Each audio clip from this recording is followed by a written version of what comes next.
الحمدللہ رب العالمین والصلاة والسلام علی سید المرسلین وعلی آلہ واصحابہ اجمعین۔ سامعین کرام، السلام علیکم ورحمۃ اللہ وبرکاتہ۔ آئیے ہم اور آپ آقائے دو جہاں حضور رحمت عالم تاجدار مدینہ سرور کائنات محمد الرسول اللہ صلی اللہ علیہ وسلم کی بارگاہ بے کس پناہ میں درود پاک کی نظریں پیش کر لیں۔ اللہم صلی علی سیدنا مولانا محمد معدن جود والکرم منبع العلم والحلم والحکم وآلہ وبارک وسلم۔ صلاۃ و سلام علیک یا رسول اللہ، صلاۃ و سلام علیک یا حبیب اللہ۔ حضرات گرامی، آج سورہ سبا کی ابتدائی چند آیات مبارکہ کا ترجمہ اور مختصر سی تشریح پیش کرنے کا شرف حاصل کروں گا۔ اللہ تبارک و تعالی ہمیں اور آپ کو قرآن سمجھنے کی اور اس پر عمل کرنے کی توفیق عطا فرمائے۔ اس صورت میں اللہ ارشاد فرماتا ہے، بسم اللہ الرحمن الرحیم، الحمد للہ الذی لہ ما فی السماوات و ما فی الارض ولہ الحمد فی الآخرہ وہو الحکیم الخبیر۔ تمام تعریفیں اس اللہ کے لیے ہیں کہ زمین و آسمان کی تمام چیزیں اسی کی ملکیت ہیں، اور اسی کے لیے ہر طرح کی حمد ہے آخرت میں بھی، اور وہ انتہائی حکمت والا اور خبر رکھنے والا ہے۔ حضرات، اس آیت شریفہ میں اللہ تبارک تعالیٰ ارشاد فرماتا ہے کہ تمام تعریفیں اللہ ہی کے لیے ہیں۔ الحمد میں الف لام استغراق کا ہے، اور اس بات کی دلیل ہے کہ جتنی بھی ممکنہ تعریفیں ہیں کائنات میں، وہ سب اللہ ہی کے لیے ہیں۔ کوئی اور ایسی تعریف کا سزاوار نہیں ہے جو صرف اللہ کے شایان شان ہے۔ ہم قرآن پاک کی بہت سی آیات مبارکہ میں، حتیٰ کہ آغاز قرآن میں سورہ فاتحہ میں بھی الحمد للہ رب العالمین کی تلاوت کرتے ہیں۔ تمام تعریف اللہ کے لیے ہے۔ جب ہم یہ کہتے ہیں کہ تمام تعریف اللہ کے لیے ہے، تو پھر ہمارا یہ عالم ہے کہ اللہ کی تعریف کے ساتھ ساتھ ہم کائنات کی ہر خوبی کی تعریف کرتے ہوئے نظر آتے ہیں۔ کبھی آسمانوں کی تعریف کرتے ہیں، کبھی زمین کی تعریف کرتے ہیں، کبھی شفق کی تعریف کرتے ہیں، کبھی افق کی تعریف کرتے ہیں، کبھی سیارگان فلک کی تعریف کرتے ہیں، کبھی کہکشاں کی تعریف کرتے ہیں، کبھی زمین پہ بچھے ہوئے سبزے کی چادر کی تعریف کرتے ہیں، کبھی دریاؤں کی روانی کی تعریف کرتے ہیں، کبھی کامیاب انسانوں کی تعریف کرتے ہیں، کبھی موسم کی تعریف کرتے ہیں، پھولوں اور نکھتوں کی تعریف کرتے ہیں۔ جو بھی حسن، خوبی یا کمال ہمارے سامنے آتا ہے، ہم ہر ایک کی تعریف کرتے ہیں، اور دعویٰ ہمارا یہ ہے کہ تمام تعریف اللہ کے لیے ہے۔ تو کیا اللہ کے علاوہ کسی اور کی تعریف کرنا اللہ کی ذات یا صفات میں شریک کرنا تو نہیں ہے؟ یہ سوال پیدا ہوتا ہے۔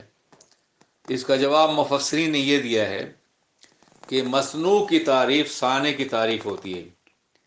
جو بنی ہوئی چیز ہے، جسے بنایا گیا ہے، اگر کوئی اس کی تعریف کرے تو بنانے والے کی تعریف خود بخود ہو جائے گی۔ یہ قاعدہ کلیہ ہے۔ تو کائنات میں جتنی چیزیں ہیں، جتنی خوبیاں ہیں، جتنے کمالات ہیں، یہ سب اللہ کی تخلیق ہیں، اللہ کے بنائے ہوئے ہیں، اللہ کے پیدا کیے ہوئے ہیں۔ تو جب اللہ کی کسی حسین باکمال مخلوق کی آپ تعریف کریں گے تو خود بخود اللہ کی تعریف ہو جائے گی۔ اس لیے یقیناً تمام تعریفیں اللہ ہی کے لیے ہیں۔ تمام تعریف اللہ کے لیے کیوں ہے؟ اس لیے کہ اللہ کا اسم پاک یہ ہمارے معبود برحق کا ذاتی نام ہے۔ اس کے بہت سے صفاتی نام ہیں۔ وہ رحمان بھی ہے، وہ رحیم بھی ہے، وہ کریم بھی ہے، وہ ستار بھی ہے، غفار بھی ہے،